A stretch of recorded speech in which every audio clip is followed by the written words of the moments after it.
Marketinqə yeni başlayan adamlar düşünürlər ki, məhsulu göstərməklə iş bitdi. Minən 10-a yaxın stomatoloq tanıyıram ki, onlar onu tövsiyə eləmirlər. Baş sponsor Esmar House.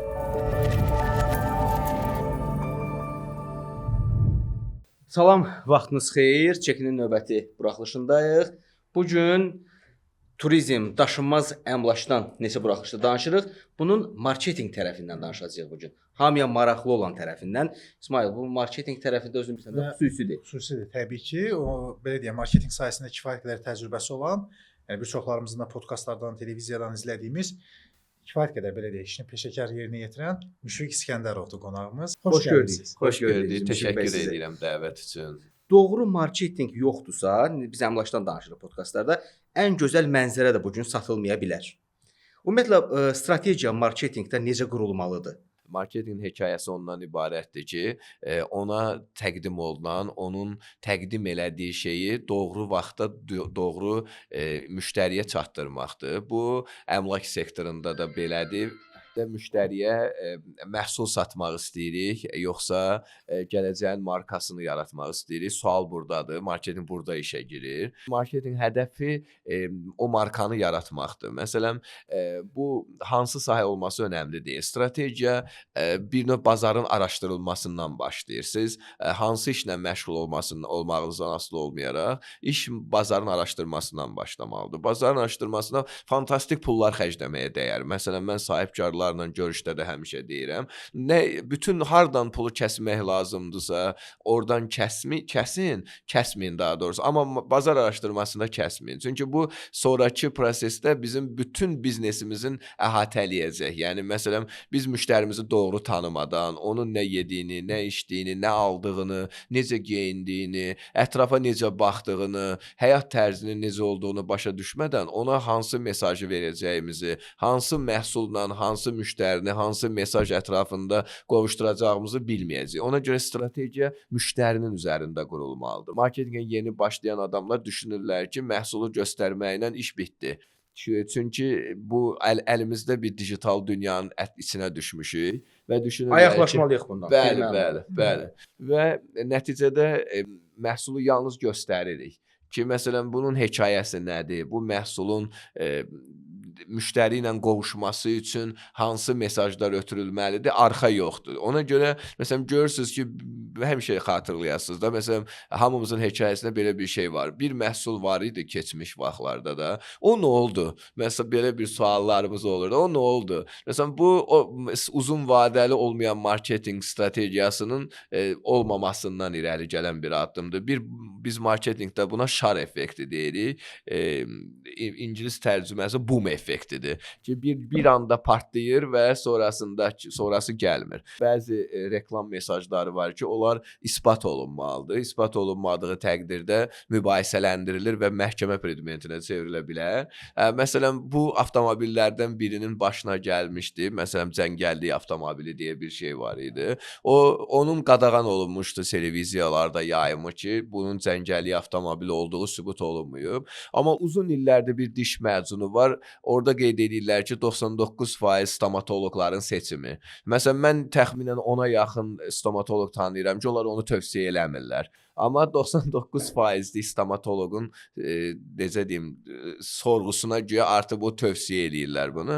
Ona görə biraz emosional dövr bitib artıq. Müştəri onu toxuna bildiyi məhsul almaq istəyir. Müştəri hiss elədiyi məhsul almaq istəyir. Əli dayının istəklərini başa düşmək lazımdır ki, biz sabaha nə məhsul təqdim edəcəyik. Mən bəzi sahibkar dostlarımız da var içində, xidmət göstərdiyim sahibkarlar da var. Onlar bəzən hadisənin mahiyyətini uzaqda axtarırlar. Amma marketinqin tapacağı o alət uzaqda deyil, həmişə çox yaxındadır. Sadəcə görmək lazımdır ki, markaya bir can verəsən, onu danışdırasan. Bir sualım var. Məsələn, turizm sahəsi ilə bağlı bizdə elə bir ənənədir bu. Yəni mütləq şəkildə blogerlərə verirlər, tur şirkətlərin belə deyək, Bazarda onların mı tanınır yəni? Yəni Bugün yol, bazarımız oldu. bu nədir? Yəni bu ən rahat yol budur ki, bunlar bizi tanıda bilər. Bu məntiqlə onlar düşünürlər ki, məsələn, sosial media hesabında x qədər izləməsi olan bir influencerla əməkdaşlıq eləyək və nəticədə bizi bir xeyli insan tanısın. Amma mənim son dövrlər təcrübələrim tam əksini deyir. Demək olar ki, insanlar influencerlərin verdiyi mesajlara qeyri-səmimi münasibət bəsləyirlər. Nəticədə necə deyim, belə bir sual var sahibkarda. Falan adamlara biz pul xərclədik, bir nəticəsi olmadı. Məncə də bu bir boom effekti idi, bayaq dediyim kimi. Bir növ influencerlər artıq hər yeri blokladılar, elə də turizm sektoru ilə bağlı. Bu biraz da dünyanın hər yerində insanların şəxsi həyatı insanlara maraqlıdır da, üçüncü şəxslərə həmişə maraqlıdır. Amma bu cütlüklər məsələsində biraz deməzdim bu səhv qərardır. Çünki qeyri-ixtiyari səyahət və cütlüklər mövzusu istənilən halda qarşı tərəfin diqqətini çəkəcək. Hər 100 nəfərdən ikisi bu prosesdə artıq seyv eləsə ki, mən bu turizm agenti ilə əməkdaşlıq eləyəcəm, nəticədə bu uğurludur. Amma bayaq dediyim kimi bu satışa gətirən alətdir. Məsələn, biz 3 adama tur bilet satacağıq, amma bizim istədiyimiz budurmu deyil. Məsələn, mən bir turizm şirkətinə sahibi olsam, məsələn, mən fikirləşərəm ki, ilk bir ildə yalnız insanlarla güvən bağımı artırım. Turizm şirkəti marketplace deyil də, ticari nöqtə deyil. Orada sənin müştərin səndən qalıcı bağ yaratmalıdır. Əgər biz qalıcı bağı yarada bilməyəcəksə, biz tez-tez satım. Bizdə sektor belədir də. Mən elə podkastın əvvəlində dediyim kimi də, daha doğrusu özümüz podkastdan kənarda danışdığımız kimi, məsələn, bizdə problem odur ki, bizi sahibkar satmağa tələsdirir və satmağa tələsən halda satış və yaxud istənilən bir biznesdə satış və marketin bir-biri ilə doğmalıq prinsipindən işləməlidir, birgə çalışmalıdır. Bizdə belə deyil. Hər dəfə deyirəm, yenə də deyim, bizdə satışla marketing departamentini vuruşdururlar. Elə bir nəsə... Bunu sahibkar mı eləyir? Bəli, sahibkar eləyir. Nə istəyir də sahibkar? Sahibkarların birindən bu sözü eşitmişəm ki, əgər marketing departamenti yaxşı marketing departamentidirsə, satış ondan şikayət eləməlidir. Satışdan da, marketingdə satışdan şikayət eləməlidir. Bunlar bir-birindən vuruşmalıdırlar. Elə bir hansısa bir platformada qoyublar mərkəzə ki, vuruşun bir-birimizlə. Bunlar vuruşduğu dövrdə ortaya heç vaxt marka çıxa bilməz. Çünki marketing satışa o güvəni ötürməlidir. Necə ki, satış sonuncu tükəticiyə bunu göstərir. Artıq ənənəvi realtordan bir növbəti mərhələyə keçmişik. Bir ulduz satıcıları mövcudda hal-hazırda mənzillərin. Bu məni çox xoşbəxt eləyir. Daşınmaz əmlakın bu dəqiqə, bu sektorda realtor deyirik də biz buna. Ulduzları var. Var, bəli. Bu ulduzların adları da bəllidir. Bizim də qonaqlarımız olublar.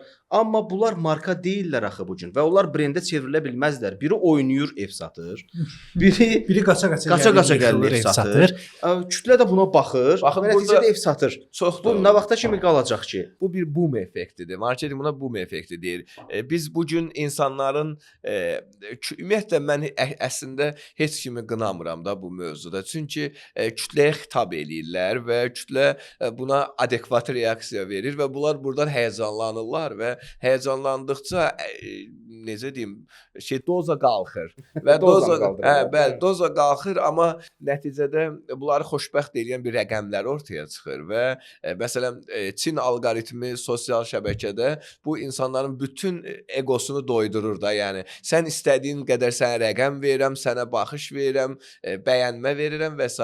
Nəticədə bizə nə baş verir? İnsanlar öz egosunu doydurduqca bəzi kütlədə artıq o içində saxladığı bir obraz var da. Mən bunu eləyim. O sizin dediyiniz oynayan, tullanan, qışqıran və nə bilim müxtəlif formalarda var da bu haqda. Bu gün üçün baş verən şeylərdir. Məsələn, bu çox sürətlə bazardan çəkilib gedəcək bir prosesdir. Amma qalıcıdır. Yəni. Bəli. Burada Çakaqandız. O nədir? Misal, nə bilim, gəl mənə addım. Loqo. Yəni təəssüf olsun ki, bu adamları da çağırırlar. Bu adamlar satış eləyir. Bayaq müəllimin dediyi o nə dediyi məlum olmayan kontentlərdən bağlı. Reklam izlərdi hamısı. Yəni elə də fəxrlə gəlib reklam edirlər. Mən məsələn bir sahibkar, məsələn bu ilə bağlı bir Və mən getdim ki, artıq belə bir təqdimat eləyiblər bu siz dediyiniz kontentlərdən biri ilə və ondan soruşdum ki, bu bizim bazara, sizin məhsula nə qədər təsir elədi? Deyir 2 nəfər də heç mənim bu məhsuluma buna görə yaxınlaşmayıb. Baxın, burada məsələ o eqonu doydurmaqdır. Bayaq dedim, yüz minlərlə baxış var və bu yüz minlərlə baxış sənə nə verir sualı heç kimi maraqlandırmır da. Bir də bu axına düşüb davam edirlər də. Marketinq buna sürü fəlsəfəsi deyir. Nə qədər kobud səslənsə. Mən onlarda bir Təbii. günah görmürəm açığı. Yəni fikirləşirəm onsuz yəni sosial şəbəkədə və hər halda bir insan var. Bəli. Onları da izləyənlər var. Amma Bəli, sən niyə bəli. çağırırsan? Bəli, Yəni məsələ ordadır elə. bir növ öz markanın nüfuzuna xələl Bəli. gətirir də. Yəni o adamların Baxın orada biz olmağı. iki məfhumu toqquşdurduq indi. Birinci sizin dediyiniz insanlar marka olmur. İkincisi bizdən marka olmur. İki məsələ var da. Məsələn, Qafqazdan marka çıxmır. Məndən ən çox danışılan mövzulardan biri budur da. Niyə bizdən marka çıxmır? Məsələn, elə bunu istəyirsiniz əmlak sektoruna da aid eləyin, istəyirsiniz turizm sektoruna da aid eləyin, istəyirsiniz ictimai şəxslərlə də bağlayın. Niyə bizdən marka çıxmır sözünün arxasında təkcə biz Qafqazlıyıq deyil də. Yəni məsələ burada deyil. Məsələ ordadır ki, bizim xitab elədiyimiz əhali sayı və bazar marka olmağa imkan vermir. Çünki məsələn bizim ən yaxın qonşumuzun və qardaşımızın 90 milyon üstündə bir əhalisi var və bu 90 milyon əhalinin alıcılıq qabiliyyəti ilə, onun sənə verəcəyi reaksiyanın gücü ilə bizim ölkənin verəcəyi güc eyni deyil də. Toplamda bir 9 milyon, 10 milyon arası rəsmi 10 milyondur. İndi nəzərə alsaq ki, ölkə ərazisində olan, olmayan və s. biraz ondan aşağı rəqəm olar, amma nəticədə biz Azərbaycan alıcısına xitab elədiyimiz şey buradan o məşhur türklərin bir sözü var da, deyir coğrafi qədərdir. Bu adam da marka olmur, onun təqdim elədiyi də marka olmur. Nəticədə ortaya bir marka çıxmır. Markanın ortaya çıxması üçün bunun necə deyim, sənin xitab elədiyin müştəri qrupuna niş müştəri qrupu belə olsa, sən ona niş yanaşmalısan. Məsələn, mənim son bir məhsulum var, hal-hazırda üzərində çalışırıq. Bir qazlı şirin içki markasıdır və qlobal markalarla hal-hazırda bazara onu təqdim eləmək istəyirik. Məsələn, İnşallah. burada Allahın izni ilə inşallah. Burada məsələ belədir ki, baxın biz düşünürük ki, bir məhsulu istehsal elədin, apardıq onu vitrinə qoyduq və orada da bitdi. Belə bir dünya yoxdur da. Mən həmişə deyirəm, məsələn, dempingin, yəni qiymət endiriminin və qiymətin satdığı məhsulu heç yerdən saymağa ehtiyac yoxdur. Yəni bunun sonu yoxdur. Bir gün səndən ucuzu gələcək və sənin satdığın qədər satmağa başlayacaq və sən yavaş-yavaş oyundan çıxmağa başlayacaqsan. Misal üçün deyək də, bir nəfər bir marka yaratmaq istəyir, əlində bir müəyyən bir büdcəsi var. Mənə maraqlı olan, yəni düşünürəm ki, hamıya da maraqlıdır, yəni bu yeni iş görmək istəyənlər üçün də. Bax, marka yaradır və onun bazara tab gətirməsi üçün bir qızıl qayda varmı, tutalım bir 3-5 qızıl qayda ki, bunlara mütləq diqqət eləməlidir.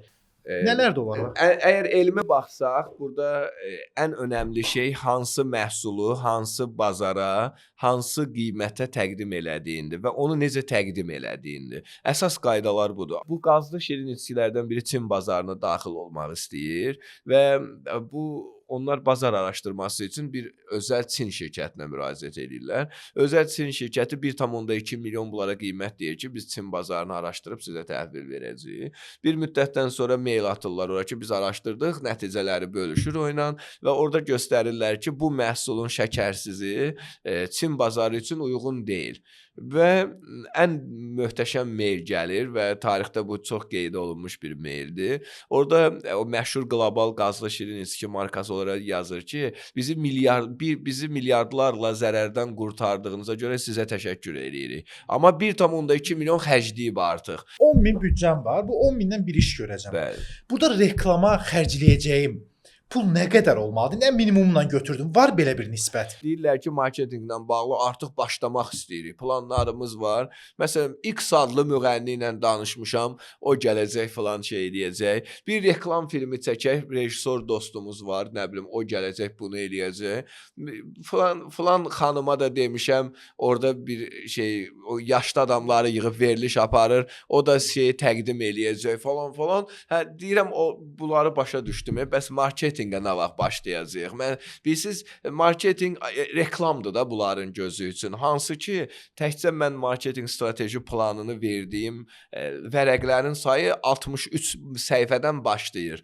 Ki, burada sizin o reklam adlandırdığımız şeyin 10-12 səhifəsini düşərmi, düşməzmi? Azərbaycanda ən böyük problem böhran kommunikasiyasına hazır olmamaqdır.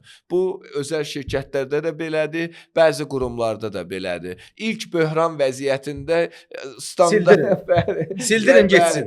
Budur. Bəli, Qoymayın. Ay aman. Olmaz. Bunu elə. Amma əslində məsələn sosial medianın gücü burada çox ciddi rol oynayır. Mən razıyam sizlə. Məsələn provokasiya da ola bilər ki, həqiqət olmayan informasiya da sürətlə yayıla bilər. Amma bəzi hallarda həqiqi böhranlar var da və sən həmən böhrana demək olar ki, heç proses başlamamış hazır olmalısan. Amma buyurun. Bir məsələni deyim, bax qeyd ediləcək bankanın içərisindəsən falan. Bax tanınmış belə deyək, çörək istehsalçıları var və yaxud nə bilim, un məmulatları da belə deyək. Onlarla biz özümüz də tez-tez rastlaşırıq ki, məsələn kiçik bir şey kimsə çörəyə alır, çıxarır, heç bilmir o çörəyə həqiqətən içindən çıxıb çıxmayıb, taxta parçası və yaxud dəmir nəsə bir qırıntı. Bu balaca bir şey bütün sosial şəbəkədə belə deyim, sürətlə yayılır və viral olur. Böhran vəziyyətindəki kommunikasiya PR alətidir. PR marketinq deyil. Bu tamamilə bir ayrıq oldu və PR-ın görəcəyi iş Azərbaycanda da orada da bir səhvimiz var. Məsələn, orada Azərbaycanda da PR press release vermək üçün istifadə olunan bir departamentdir də. Bu da necə ki reklam marketinqin sadəcə bir budağının hansısa bir hissəsidir. Press release-də PR-da belə bir yerdir. Bu PR mütəxəssislərinin əməkdaşlıq eləmək lazımdır. Onlar marketinq qədər departamentlərə lazımdılar, şirkətlərə lazımdılar. Çünki o böhran vəziyyətində insanın necə davranacağı, insanların sənə necə neqativdən qurtaracağı ilə bağlı bu adamların peşəsidir bu. Və əmlak sektoru ilə bağlı təqdim olunanla tətbiq olunan şey ayrı şeydir və bu məni çox yaşadığım bir şeydir. Məsələn, göstərir ki, məsələn, filan mənzil var, filan üstünlükləri var, filan yerləri var. Hətta bu yaxınlarda mən birini görmüşdüm, o daha gülməli idi mənə görə. Məsələn, deyir ki, Elmlər Akademiyasına 27 dəqiqəlik məsafədə bir yerdir. Mən özümdən o location'ı canlandıram, təxminən haradır. Sonradan məlum oldu ki, Lökbatandadır. Yəni belə bu Elmlər 27 dəqiqə. Təxminən də düz deyir də. Yəni 27 dəqiqəlikdə bir yoldur. Amma bu çağırışlarla məsələn biz yaxşı kontentlər yaradırlar. Mən izləyirəm, yəni realtor dostlarımız da yaradır, tikinti şirkətləri də yaradır. Artıq bir mənzil yox, sənin xoşbəxt olacağın yeri satırlar artıq. Mən əvvəllər ancaq 4 divar satılırdı, kvadratlar satılırdı. İndi artıq emosional bir nöqtə satılır sənə. Çünki müştəri ilə bağın ən yaxşı yeri emosionallıqdır da. Çünki müştəriyə başa salmalısan ki, sən bu 15 kvadrat yerdə də xoşbəxt ola bilərsən. Məsələn, mən bir tikinti şirkəti var, onları elə 15 kvadratlıq ev olaraq tanıyıram, açığı. Kimdən soruşuram, deyir ki, bizim ev bir kuxnadan, bir də yatmaqdan ibarətdir də. Məsələn, amma onlar onu elə yaxşı təqdim edirlər ki, məsələn, adam orada qalmaq istəyir yəni. Bir də misal üçün kütləyə elə bil, yəni mən özlüyümdə düşünürəm ki, ağıllı informasiya lazım deyil. Bayağı bir şey onların diqqətini, yəni burada o həmin təbliğat aparan bayağı şəxslərin səmimiyyəti daha mı çoxdur? Yəni ağıllı verdiyin informasiya onlara çatmırmı? Mən əslində demək istəmirəm ki, biz nəyiksə bizə onu göstərirlər. Bu amma çox təəssüflər olsun ki, milyonlarla baxılan kontentlərdə ən çox mövzu budur. Mən məsələn Azərbaycan rəqəmsal mühitində mənə ən narahat edən şeylərdən biri odur ki, məsələn kəşfiyyat var, bildiyimiz kəşfiyyat var. Məsələn, Azərbaycanda realtorlərdə də var, o bayaq sizin qeyd elədiyiniz kimi.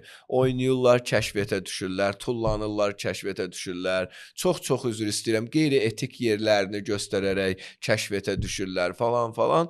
Amma mən şeyə baxıram, əks dünya kəşfiyyatına. Məsələn, dünya kəşfiyyatında evin 3D görüntüsünü gətirirlər. verirlər. Nə bilim onun əgər necə deyim, asma tavanı necə duracaq, parket onda necə oturub, hansı keyfiyyətdədir. Nə bilim siz bu evi alsaz bu üstünlükləri yaranacaq. Sən özünü yaxşı göstərə yaxşı adama çevirə bilərsən. Qoy məni siz yaxşı görün. Qoyun X məni yaxşı görsün deyə mən əgər çox üzr istəyirəm, yerə tüpürmürəmsə, mən növbəyə dururamsa, nə bilim mən qeyri-etik davranmıramsa, xanımlara sayğılıyam, dostlara dəyər verirəm falan. Bunları saxta eləyə bir gün bədənim qəbul eləyəcək ki, elə bu yaxşıdır da, insanlarla da münasibətin yaxşı qalır. Niyə gedib məsələn özü pis də aparasan ki? Ondan sonra elə belə qaldı. Çoxluq olmalıdır. Bəli, və nəticədə bu artacaq. Məsələn, mənə o kontenti göstərə, o elmi kontenti, araşdırmalı kontenti, bunları göstərə bizi öyrədəcəklər buna. Və mərhələli şəkildə o 60%-in üstü deyirlər də. İndi ölkədə o kontentə baxan insanların ortalama 60% təşkil edir. Yavaş-yavaş 50%-ə düşər, 40%-ə düşər. Olmama ehtimalı yoxdur. Bu gün kəşfiyyatın gündəmi dəyişib. Yəni bu gün Yaxın Şərqdə müharibə gedir. Bəli. Yəni Yaxın Şərq, İran, İsrail, Amerika hamısı qarşıda, dünya qarşı bir-birinə. Yəni həmyerlərimizin də çoxu Birləşmiş Ərəb Əmirliklərindədir, Dubaydadır. Cəmaət xüsusən də turizmlə bağlı gedənlər var, qayıda bilməyənlər də var. Ümumiyyətlə bu sektora təsir eləyəcəkmi yəni? Təsəvvür 2019-cu ildir, bir tikinti şirkətidir və yaxud turizm şirkətidir. Bunlar bir 10 illik strategiya yazıblar bizim dostumuzun dediyi kimi və 2020-ci ilin 6-cı ayında dünyaya pandemiya elan olunur və sənin yazdığın strategiya bitdi.